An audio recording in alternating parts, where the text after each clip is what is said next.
Alors, c'est parti pour les modifications.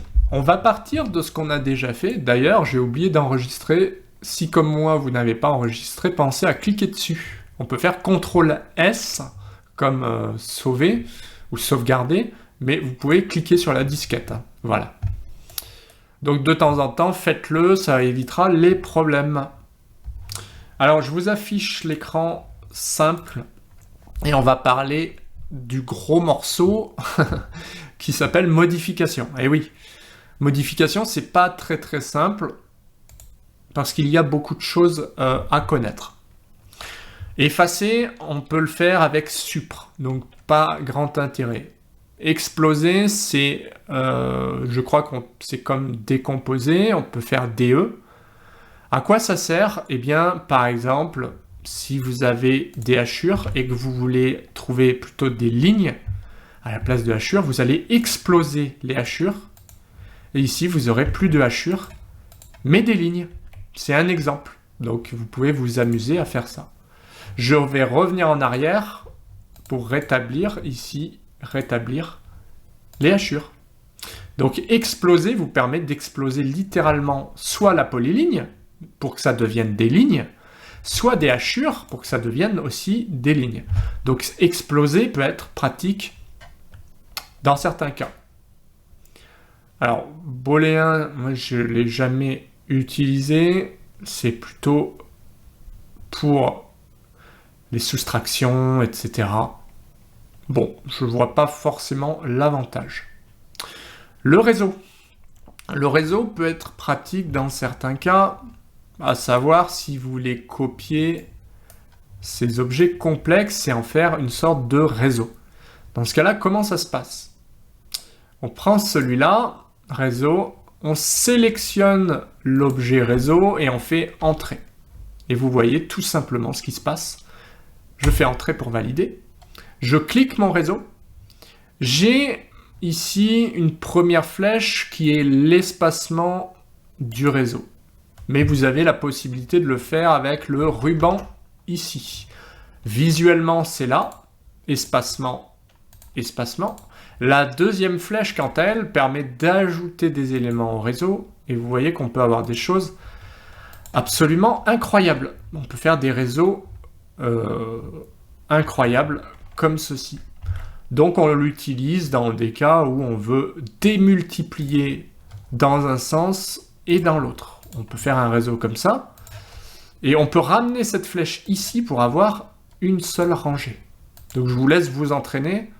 Le réseau n'est pas quelque chose de très compliqué en soi, il n'est pas non plus très utilisé. Ce que vous pouvez faire, c'est taper DE pour décomposer le réseau. Donc DE pour décomposer. Ça revient à exploser, je crois. Voilà, donc là j'ai décomposé, je peux supprimer. Je retrouve mon objet de base, d'accord? Et j'ai utilisé pour faire ça, finalement, explode, ça revient au même que décomposer. Ou DE. Bon, alignement, moi je m'en sers rarement, vous pouvez aligner des objets. Alors il y a décalage. Décalage, à quoi ça sert? Bah, concrètement, vous avez un objet à décaler de 20 cm, vous allez me dire comment on fait. Bah, ça peut être compliqué, hein. C'est-à-dire que vous devez refaire un objet littéralement, imaginons, comme ceci. Eh ben non, décalage, il va le faire pour vous, c'est-à-dire que vous prenez l'objet décalage, il vous demande spécifier la distance de décalage. Je tape 20 cm, entrée. Sélectionnez l'objet à décaler, celui-là. Attention, de quel côté? Attention, là à l'intérieur, là à l'extérieur. Donc je zoome, intérieur, extérieur. Faut pas se tromper. Et je clique. Et ben voilà, j'ai fait mon décalage, je peux en refaire un vers l'intérieur, ainsi de suite. Plutôt pratique, hein? Donc ça, c'est grâce à l'objet, à l'option, pardon, ici, décalage. Ensuite, on a l'étirement. L'étirement, on en a un peu parlé, c'est quand on étire des choses comme ça. Alors vous allez me dire, c'est très facile d'étirer. Oui, mais là j'ai un objet. Maintenant, imaginons que vous avez plusieurs objets. On va prendre celui-là. Vous pouvez bien sûr étirer comme ceci, mais comment étirer celui-là? Faut le faire en 2 temps. Là va intervenir l'option d'étirement. On le prend et on indique une zone d'objets. Enfin, on sélectionne plusieurs objets, à savoir les 2 ici. D'accord? Donc je prends ces 2 objets. Je fais entrer. En plus, il me demande le point de base. Eh bien, je peux prendre le point ici et je peux cliquer un autre point pour étirer ici. Avouez que c'est plutôt malin. Oui, parce que je peux étirer plusieurs objets. Je recommence. Je clique ici. De là à là. Entrée pour valider. Je clique d'abord ce point. Et puis, je peux aller cliquer. Pourquoi pas même un point connu ici. Ou alors, vous cliquez n'importe où. Ou alors, vous dites, je tape une distance, par exemple, 500, pour l'étirer de 500. Voilà. Donc ça, c'est juste très pratique de pouvoir étirer. Pareil pour miroir, on en a un petit peu parlé rapidement. Miroir, c'est quoi? De la même manière, je clique ici, je sélectionne mes objets que je valide avec entrée. Toujours pareil. Je spécifie un axe de symétrie, c'est ce qu'il me demande. Hein. Spécifier premier point de la ligne de miroir. Soit je prends ça et le miroir se fera par rapport à ça, soit je le prends plus loin, et là pour vous montrer, je le prends par rapport à ce point. Alors attention, position du curseur. Je trace une ligne de symétrie et elle est là. Si je la prends là, ou là, il me fera un miroir différent. Là, aucun intérêt. Par contre, mon miroir par rapport à l'axe Y, il est là. Je valide. Voulez-vous supprimer les objets sources? Non. Ou alors oui. Donc vous sélectionnez non par défaut. Si vous voulez supprimer, vous tapez O au clavier et entrée. Je mets non, entrée. Et j'ai une symétrie qui s'est réalisée par rapport à ce point-là. D'accord? Donc ça, c'est vraiment très très pratique aussi. Alors, on a des options de raccord, mais également de chanfrein. Je vais vous montrer les deux. On va tracer, on peut faire une polyligne ou une ligne. Bon, on fait une ligne comme ceci et une ligne comme cela. Voilà le premier cas. Donc le premier cas, c'est raccord. Raccord, c'est un angle où on peut changer le rayon. Pour changer le rayon, vous tapez R comme rayon et vous faites entrée. Spécifiez le rayon du raccord. Par exemple, 5, entrée. Et maintenant, vous sélectionnez première ligne, deuxième ligne. Et alors, il est tout petit, mais j'ai bien un 5 ici. Mais il est petit, hein. D'accord? Je recommence pour vous montrer. Parce que là, j'aurais dû taper, par exemple, je sais pas moi, 50. Donc, je refais mon raccord ici. Je fais rayon R, entrée. Je tape 50, entrée. Première ligne, deuxième ligne, ici. Voilà. Et il me fait un raccord ici. Je peux taper Regen pour essayer d'améliorer visuellement, mais là, je suis plutôt pas mal. Et j'ai bien un raccord qui s'est fait. Voilà. Donc, plutôt pratique pour raccorder des réseaux entre eux, par exemple. Je supprime. Donc, à partir d'une ligne, il m'a bien raccordé la ligne en créant un objet. Voilà. Deuxième option, chanfrein. Alors, chanfrein, c'est comme on le voit ici. Vous pouvez survoler pour voir d'ailleurs plus d'options. Donc, je clique ici. En général, on utilise un écart. Un écart, c'est E, entrée. L'écart, ça peut être 50 plus 50. Donc, je tape 50, entrée, et à nouveau, une valeur. Donc, moi, j'ai mis 2 fois 50. Je sélectionne première ligne, deuxième ligne. Donc, l'écart est bien de 50 et 50. Maintenant, on peut le refaire avec, je reclique sur chanfrein, je tape E comme écart, entrée. Premier écart, 100. Deuxième écart, 60. Donc, je sélectionne de là à là. Et là, j'ai bien 100 et 60. Plutôt pratique pour certaines choses. En général, les chanfreins, moi, je m'en sers pour les biseaux. Donc, je vais mettre, par exemple, ici, E comme écart en mettant 50-50. Et je fais ça. Et j'ai bien un biseau égal. Et ça évite aussi d'avoir à faire une polyligne, s'arrêter, refaire un biseau, etc. Vous le faites après coup, quoi. Et aussi, il y a une petite astuce, c'est que l'un des deux, je vous conseille, par exemple, si vous utilisez jamais raccord ou jamais chanfrein, moi c'est le cas, en général, je n'utilise pas trop raccord, donc je prends raccord, je fais rayon R, je fais 0, et maintenant, à chaque fois que je ferai un raccord, ça je peux le supprimer, eh bien j'aurai un raccord franc. C'est-à-dire que si je fais une ligne ici, je fais RD comme raccord, ça c'est les raccourcis, on en reparlera, je clique de là à là, et j'aurai toujours un raccord précis. Assez pratique pour finir des lignes proprement en faisant raccord ici, de là à là, entrée pour relancer la dernière commande, de là à là. Et j'ai bien des raccords propres, parce que j'ai mis 0. Voilà, un exemple d'utilisation de raccords. Bon, les coupures, c'est pour couper des objets par rapport à un point. Je vous le recommande pas forcément. Ça peut être, je pense, quand vous voulez couper une ligne en deux, vous pouvez, vous sélectionnez. Mais c'est un petit peu complexe pour ce que c'est. Voilà. Je vais vous montrer d'autres techniques qui sont beaucoup plus utiles. À savoir ce qu'on appelle ajuster et prolonger, on le voit juste après. Alors déplacer. Alors déplacer, c'est un petit peu comme étirer, on l'a vu, déplacer, on peut déplacer un objet par rapport à sa poignée. Par exemple, celui-là peut être déplacé. Alors vous allez me dire, pourquoi on utiliserait déplacer? Bah, pourquoi? Parce qu'on pourrait déplacer un ensemble d'objets. Par exemple, tout ça.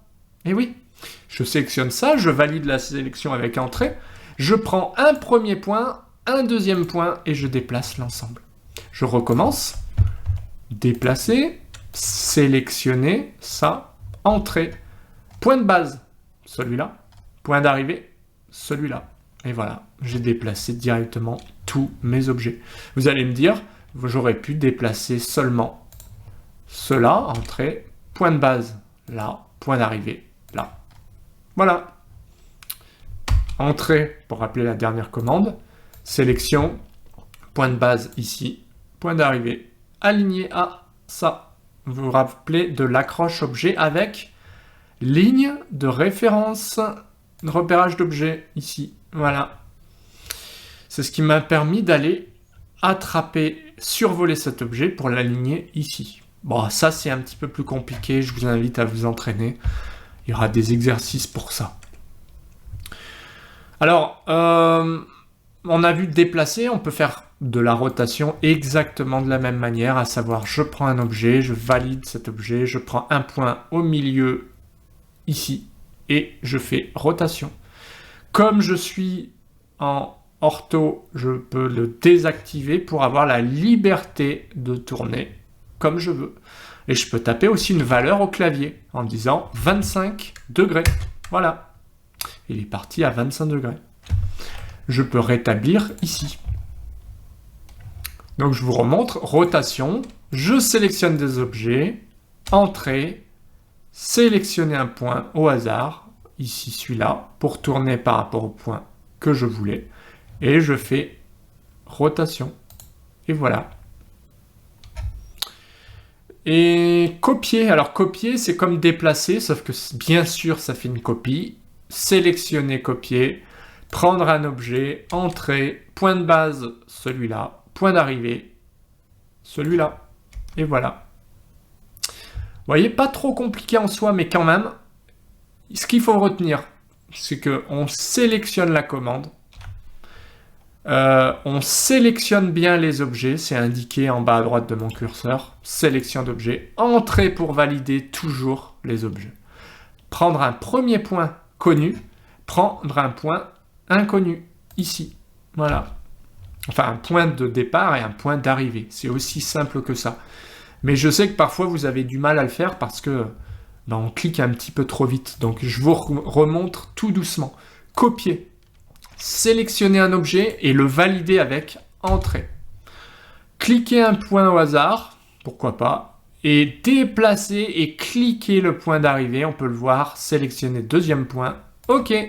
Et Entrée pour échapper à la commande. Sinon, il relance à chaque fois la commande copier.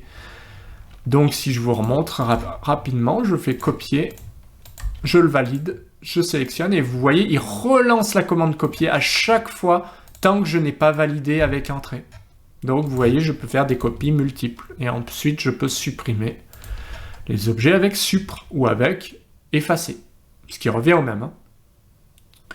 Il ne nous reste pas grand-chose. Il y a le Ajuster et Prolonger. Très, très important. Pourquoi ? Imaginons que vous avez une ligne comme ça et comme ça. Ok, sympa les lignes. Vous allez me dire, d'accord, cette ligne, je la veux pas. Je fais comment ? Vous la prenez, vous êtes obligé de la prendre et de l'ajuster ici. C'est pas très très facile, d'autant plus que, imaginons que vous en avez deux, avec copier, vous en avez deux, vous faites comment ? Vous le faites 2 fois. Alors, ajuster, il est très pratique. Pourquoi ? Vous sélectionnez l'objet de référence et vous faites Entrée. Et maintenant, vous pouvez supprimer tous les objets que vous voulez plus, soit par une sélection comme ça, soit en cliquant les objets un par un. Et voilà. Par rapport à cette ligne de référence, j'ai supprimé mes 2 objets. Je vous le remontre une fois. J'ai fait retour en arrière. Je sélectionne Ajuster. Je sélectionne l'objet vers lequel je veux que mes lignes soient coupées. Je valide cet objet avec Entrée. Et maintenant, je sélectionne les objets à ajuster, soit un par un, soit en les faisant une zone comme ceci. Et je valide avec Entrée pour échapper. Je vais déplacer ces 2 objets et faire point de départ, point d'arrivée. Pourquoi je fais ça ? Parce que maintenant, on va faire le contraire. On a ajusté, on est content, mais là, vous allez me dire, rebelote. Ces objets, ils devraient aller là. Comment on fait là ? On est bien embêté. En plus, on en a 2. Hein. Donc, la solution, vous pouvez utiliser l'accrochage aux objets, paramétrage et dire perpendiculaire. Ouais, super. Ok, ça marche. Hein. Sur le principe, ça marche. Vous faites ça, ça fonctionnera. L'inconvénient, c'est qu'il faut le faire 2 fois. En plus, imaginons que vous avez 3 traits à faire. Alors là, je vous dis pas le bazar, parce que vous avez tout ça. Voilà. Donc, mettons, vous avez tout ça à ajuster. Ah, prolonger, pardon. J'ai fait déplacer. J'essaye de faire DP. Pour déplacer, ça revient au même que de cliquer sur déplacer. On le verra plus tard. Ouh, super. Il y a 4 objets à faire. Donc, si vous le faites un par un, je ne vous dis pas le temps que vous allez y passer. Si vous faites prolonger, de la même manière, vous choisissez cet objet, vous faites Entrée. Et là, vous cliquez soit un objet, mais c'est pas judicieux, c'est vous cliquez là et vous allez balayer tous les objets. Ça peut être que 3, ça peut être que 2, ça peut être 4. De là, voilà, et c'est fini. Voilà. Donc vous imaginez le gain de temps, quoi. C'est juste énorme. Donc ça, c'est très couramment utilisé, évidemment, de même que raccord, parce que vous allez me dire, ok, j'ai un objet comme ça. Si vous devez à la fois le prolonger et l'ajuster, vous faites comment ? Ouais, vous allez faire ça, hein. Ça, et en plus ça. Bon, c'est pas très très pratique. Mais non, vous allez faire raccord. Et là, vous faites de là, et non seulement il vous le prolonge, et en plus il vous l'ajuste. Et ouais. Donc attention, raccord super puissant, ajuster, prolonger dans certains cas, génial. Le seul truc, c'est que raccord, il faut les faire un par un. Donc je dois le faire ici, et je dois le faire là. Donc dans certains cas, ça peut être bien de tout prolonger, et de tout ajuster. Enfin, on a l'option échelle. L'échelle, ça sert à quoi ? Échelle, c'est très très pratique. Pourquoi ? Vous avez un objet qui est trop petit ou qui est trop gros. Imaginons celui-là, vous l'avez copié. Oui, mais celui-là, il est 2 fois trop gros. Comment on fait ? On va utiliser échelle. Et ouais, on clique ici. Toujours le même principe, on sélectionne un objet, pas tout ça, plutôt ça. Je fais ça. Et je valide avec entrée. Point de base, c'est le point par rapport à lequel l'échelle va être effectuée. Point du milieu, pourquoi pas. Et vous voyez l'échelle là? Alors, soit vous faites ça visuellement, donc c'est génial déjà. Soit vous tapez une valeur, à savoir, si je divise par 2 là, je tape point ou 0.5, entrée, et il est divisé par 2. Inversement, si vous vouliez faire x2, vous faites simplement 2. 2, ça va multiplier par 2. Si vous faites 0,5, ça le divise par 2. Voilà. 0,25, ce sera le quart, etc. Donc, faut pas se tromper, quoi. Mais voilà comment on fait pour changer l'échelle d'un objet. Puisqu'on parle d'échelle, on va parler d'unité aussi. Comment on change les unités? C'est dans Format, Unité, et on peut vérifier qu'on est en centimètres. Donc ça, c'est important, hein. Je vous remontre Format ou Unité au clavier. Hein. Donc Format, Unité. Vous pouvez taper Unité et Entrée, ça marche aussi. Donc Format, Unité. Vous avez la possibilité de gérer la précision et surtout de changer l'unité. Ça, c'est bien quand vous envoyez votre plan à un client. Les unités, attention aussi, mettez bien international. Les degrés, vous pouvez mettre des grades ou des degrés, ce que vous avez l'habitude. La précision, le sens horaire ou anti-horaire, ça c'est comme vous préférez. Les décimales, hein, attention aux décimales. Donc en général, on reste décimal avec 2 chiffres après la virgule. Mais vous pouvez changer l'unité ici. Ok. Donc ça, c'est important. Et bien sûr, ce qui est important, c'est que quand vous recevez un plan, vous allez mesurer le plan pour savoir dans quelle unité il est. Là, par exemple, vous voyez que il m'affiche 300, je suis en centimètres. Si votre mur, là, si vous avez un mur qui fait 20 cm, c'est 20. Si vous avez un mur qui fait 200, c'est que la personne est en millimètres. En général.